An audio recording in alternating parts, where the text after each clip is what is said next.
Hey guys, I'm Extra Fun here with a spoiler video for Dragon's Maze cards. It's gonna be the third set in Return to Ravnica block. It's got 156 cards, all 10 guilds. Gives you all the pre-release events and whatnot.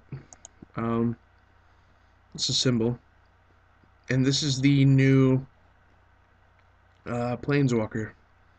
Well, I'll show you in a minute. There's gonna be a non-basic land in every Dragon's Maze booster pack, which means there's going to be a Guild Gate, a Shock land, or the Mythic land, which I'll show you in a minute, which is going to be pretty good, although it's going to make the prices of Shocks go way down, which, I mean, doesn't bother me because you can get good cards for a lot cheaper. So, this first spoiler we got here is Renounce the Guilds. It's a rare, and it's one white and a colorless. An instant speed, each player sacrifices a multicolored permanent. So if you're playing mono, like put this in mono white, it's going to be really funny. Um, excuse me, I just burped.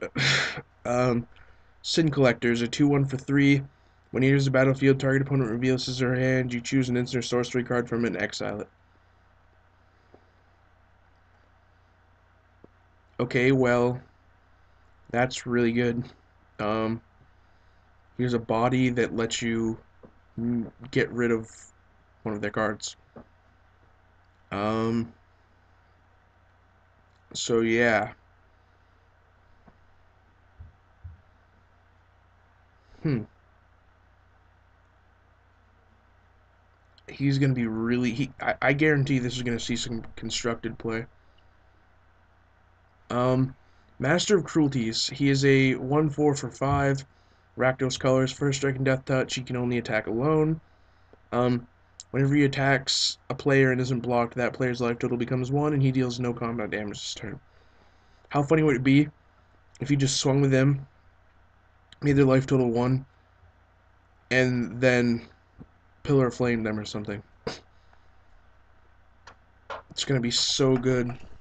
It's going to be really, really fun in EDH. Kali is going to be even more broken than she already is. I have a feeling this card's going to be very expensive. It's one of the mythics that we're seeing in the set. Now, Vorel of the Hullclad. She's a 1/4 for 3. Legendary human merfolk, which doesn't make any sense to me. But, because they're both races. But, I mean, it's I don't know. Anyways, um, you pay a green and a blue. You tap her for each counter on target artifact, creature, land. Put another of those counters on that permanent. So you pay 2 to put another 1/1 counter on target creature, or another charge counter on an artifact. She's not really that good. Um, I mean, okay. I mean, she's not terrible, but she's not exactly amazing.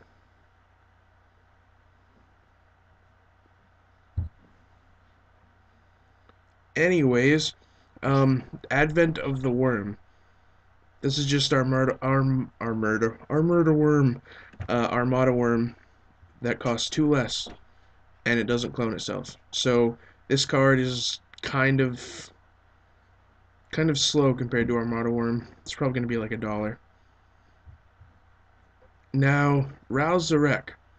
Um, I kind of wish they would have used this art, but you know, it's fine, I suppose.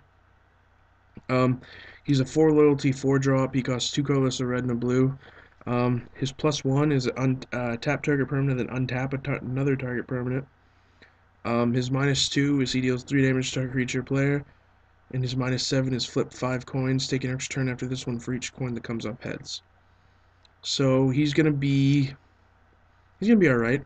Um, definitely, definitely not gonna be bad. That's for sure.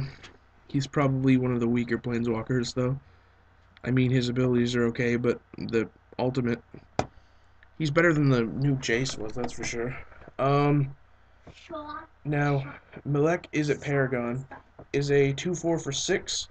Um, you play with the top card of your library revealed. You may cast the top card of your library if it's instant or sorcery. Um, Whenever you cast an instant or sorcery spell from your library, copy it. You may choose new targets for the spell. And then we have Deputy of Acquittals. He is a 2/2 for a blue and a white, and he has flash. When he enters the battlefield, you may return another target creature you control to its owner's hand. So it's pretty much just like buyback for a Snapcaster or something. Now, Wear and Tear. These are new cards that come out with Dragon's Maze. Wear and Tear. Wear, pay 2, red no colorless, destroy target artifact, and Tear, pay a white, destroy target enchantment. And there's an ability that it has called Fuse. You may cast both halves of this card from your hand. You may cast one or both halves of this card from your hand. So it's pretty good. It's an interesting mechanic for certain things. This one is actually really cool. Beck and Call.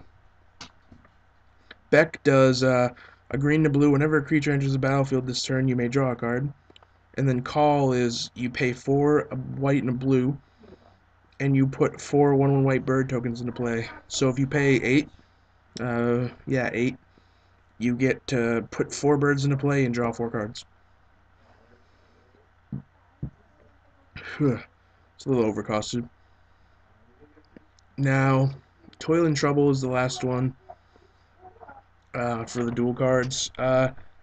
Toil is target player draws 2 cards and loses 2 life for 3. And Trouble deals damage to target player equal to the number of cards in that player's hand. So, yeah. Now, this Render Silent card was apparently spoiled for the box promo of this set. I mean, for a white and 2 blue, counter a spell, its controller can't cast spells this turn. It's going to make a lot of decks really, really powerful. It's also it's a counter spell and a silence for the exact same cost. I mean, it's going to be really strong. Rurik Thar, the Unbowed, we already went over him.